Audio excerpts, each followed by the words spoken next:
The Denver Nuggets win Game 3. They had more effort and brought more energy to the game. Essentially won the game based on energy and effort. Lakers came out flat. And the worst part about it was, in doing all of this energy, effort, that got guys like Morris, 14 points. That got guys like Jeremy Grant, 26 points. Paul Millsap had only 6 points. So if I tell you in a game where Paul Millsap is going to have 6 points as a starter, Jokic is not going to even score in the fourth quarter, the Denver Nuggets win, you would not believe me. But that's everything I've been telling you guys. It was like, when you look at game 2, the Nuggets shot a higher percentage than the Lakers. And that was it took a game winner for the Lakers to win against the Denver Nuggets.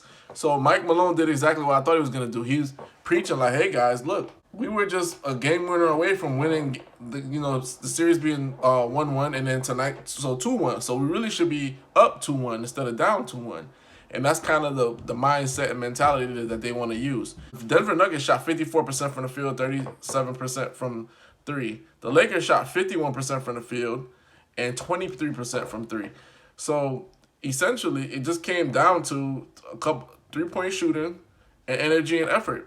The Lakers, of course, again, they had 16 turnovers. Denver had 18 turnovers, but the Lakers really couldn't capitalize.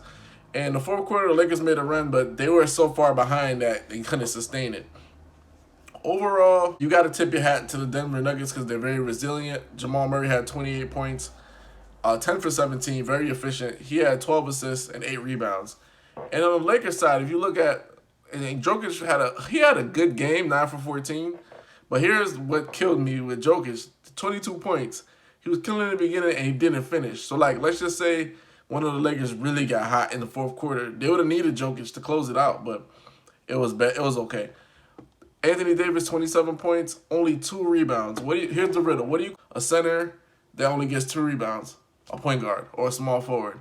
And here's the thing. Looks like the Lakers are starting to take on Anthony Davis's demeanor, and that could be a bad thing because he has such a nonchalant kind of go with the flow attitude where the Lakers are up 2-0, they got kind of complacent, nonchalant about it, and that showed. And that showed through quote unquote your best player because LeBron hears the rumblings. And even though people might say like he's bigging up Davis and all, he doesn't like for somebody to be outshining him. He's always been this way. Even if you remember, there's a playoff game with the Miami Heat where Dwayne Wade went off and Cam Newton was in the stands, and Dwayne Wade did the Cam Newton Superman joint. He was like that after he scored a big bucket. LeBron comes through, scores like a couple extra buckets to kind of put it away. It was garbage time. What does LeBron do? He goes up to Cam Newton. Same thing. Like LeBron he has a kind of an egotistical thing going on there where he has to really be the man. And people might disagree, but it's 100% factual. LeBron had a triple-double, 14 for 23, but he wasn't there defensively. Now, somebody to have a triple-double to be a plus-minus a +2, that's not good enough. So Davis and LeBron, their game they had an okay game, but here's the problem. It came mostly during garbage time and when the game was out of hand.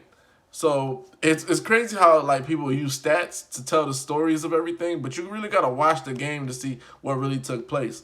So a triple-double is all fine and dandy, but I think he was kind of malaised, being up 2-0, and also kind of annoyed with all this talk about Anthony Davis getting shine. I told you guys before, LeBron likes shine. He likes to shine at all times, point blank period. You can say everybody does, but some people will do it at the cost of the team. You know what I'm saying? Some people will do it at the cost of a team at all times. When Kobe was immature, he did that one time where he wouldn't shoot the ball in the playoffs, and people was just like, oh, that's being selfish. But he was just trying to prove a point or whatever. But at the cost of a team, at cost of a game. So LeBron kind of was tentative, and he was very passive at the cost of the team. I don't even think he didn't take even people off the bench took more free throws than LeBron James. He took 1 for 4. That's not like the Lakers. So the Nuggets are a good team, of course. I didn't expect a sweep. I said I already had Lakers in 6. The Lakers have something on their hands. Now the Nuggets are confident. The Lakers can look at all the shimmying and everything and look at that and say, look, they were shimmying on you motherfuckers. Let's get it game 4. We'll see what happens there. So it's up to the Lakers to impose their will defensively because that game wasn't a defensive game. Both teams shot over 50%. So what that shows you is Both teams weren't playing that great defense. You see what I'm saying? Lakers just shot horribly from three, but other than that, they had everything else that they wanted and shot 50% from the field. So the Lakers could reframe everything and say, "Hey, we just didn't defend. If we defend, we could win the next game." And the Nuggets have to look at it like we have to make it an up and down game, quick up and transition game. But this is what you want to see in the Western Conference Finals. You don't necessarily want to see a sweep like the Golden State Warriors did last year, and the remarkable sweep they did. They were down double digits every single game. You don't want to see that. So we got ourselves a series. Hoops Junction, Hoops means Hoopla. Like, comment, subscribe.